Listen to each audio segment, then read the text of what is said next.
So, Dr. Page here, and today I wanted to chat about sports performance anxiety and how no matter how hard you try to cue yourself, use mantras, think positively, you really can't beat it.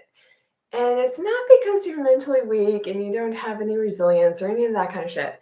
It is that we have this way of subconscious programming, right? And so it's our nervous system states. And so anytime anything negative ever happens to us, like meaning like a failure in sports, or we get injured in sports, or we have to have surgery or overtraining, and then that's the sports component, the coach yelling at you, parents being hard on you, other parents being hard on you, all those kinds of things, teammates being nasty or not very nice. It shocks our nervous system, right? And so we actually go into like a frozen state for a moment because our nervous system can't really process it. So it goes into like that shock mechanism, which actually tightens the dural motor sheath around our brain and our spine. So we kind of go into like fetal position for a moment and lose our fine-tuned motor skills. And then what happens is our nervous system actually resets its homeostasis based off that experience because it's preparing for that to happen again. And the reason that it's preparing for it to happen again is a survival mechanism. It's actually like a primitive brain thing. So our body actually adjusts to being more hypervigilant, producing cortisol and resetting that homeostasis to that sympathetic nervous system state, meaning high beta brainwave, fight, fight, freezy, right? And so that occurs every single time we endure any kind of stressor or trauma or injury or failure.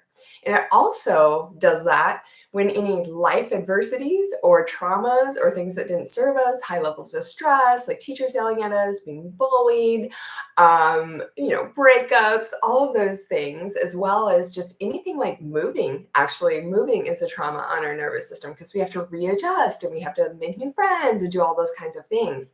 And especially for athletes when they're traveling all the time, they're moving all the time, moving to different teams and this and that. And so that can continue to make the homeostasis reset to this sympathetic nervous system state. And it puts us into more of a trauma response. And so then when the pressure is on to compete, we actually call for the cortisol and the adrenaline, and it amplifies all of those experiences. And so the body actually goes back through all of them. We call it a trauma memory network. So that's why when you go out there and you're getting ready to pitch, getting ready to bat, getting ready to throw the football, kick the football, whatever that looks like, hockey, any sport, your nervous system may adjust to any sport in the same way. No sport is different, actually. Then it calls for that cortisol, that adrenaline to compete. And so it goes back through that whole trauma memory network. And that's why we get that body arousal, like your hands will get tingly or sweaty, or your legs will shake, or your heart will race. And we call that body arousal. And that's a component of being in that sympathetic nervous system state. Then, and of course, we always have some cognitive anxiety associated with like, hey, I want to do well. I don't want to lose my contract. I don't want to get injured. I don't want to perform poorly. I want to perform optimally. I want to perform how I practice, right?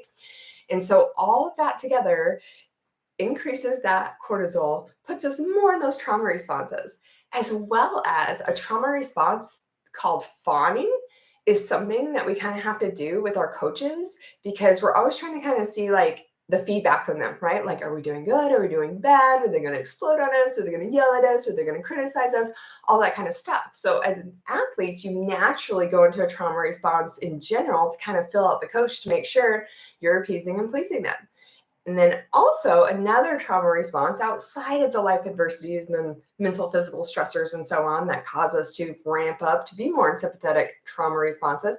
We also have the trauma response associated with fight, right? So when you're out there and you're especially playing a contact sport, you're automatically in that fight state. So that's a trauma response as well. So another trauma response, when we're training, we learn to like disassociate or disconnect pain from the brain, right? So we all know no pain, no gain, push through the pain, and all, pain is weakness leaving the body. I mean, I used to tell myself all these crazy things. I was a distance swimmer, distance skier, distance runner. So I was always pushing through pain and disconnecting, right? So that's another way that we're teaching our nervous system to stay in a trauma response.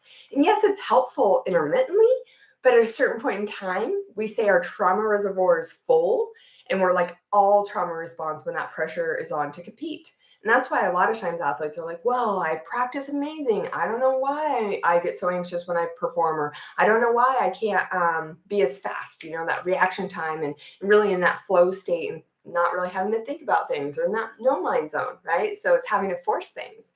And you see it all the time when you see these NBA players out there doing a free throw and they like miss it. It's like, why would they miss it? There's no reason they should miss it except for the pressure's on, eyes are on them, and you're going through this trauma memory network and your subconscious programming. So outside of your conscious awareness, no matter how much you're telling yourself, like, just be positive, I got this, I can do this, and the cueing words of like, get it, get it, get it, or something like that, you can't override the subconscious with conscious cueing and conscious thoughts. You just can't, because it's a survival mechanism.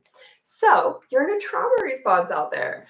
So how you get rid of that is you have to drop into the subconscious mind, which is the alpha brainwave. So that sits here. And then we have the lower end of our nervous system, like the rest and recovery, and that's the parasympathetic. And that's going to be down in like theta brainwave. And that's when we're able to drop into REM sleep and have dreams, or able to process through emotions at night. Because if you're not dropping into REM sleep and having dreams, you are probably stuck in more sympathetic dominant and not able to get in that alpha flow state that you want to be in to perform optimally, and kind of in that intuitive state. So that's why you have to drop into the alpha flow state, or the brainwave state, the conscious state of the subconscious mind, to work within the subconscious mind, to literally just go back through all of the negative things that have ever occurred, and then going through all of the worst case scenarios, or even bad things you've seen happen to other athletes, or the things that could happen during performance. And we can actually shift that subconscious programming by resetting the nervous system to be more in that alpha flow. So that is why we get sports performance anxiety. And it's really easy to get rid of. I can help athletes get rid of that in about 10 sessions with this technique called Alpha Imprinting. It's a combination of multiple psychotherapeutic as well as nervous system state techniques to make like this super technique to really assist athletes in getting back into alpha all the time.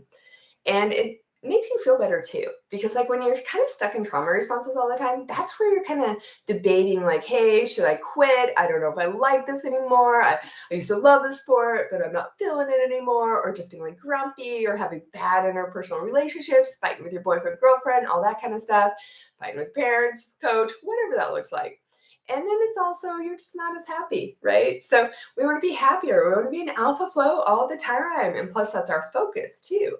So it's very easy. By doing the alpha imprinting, like I said, about 12 sessions, we can get you back on track.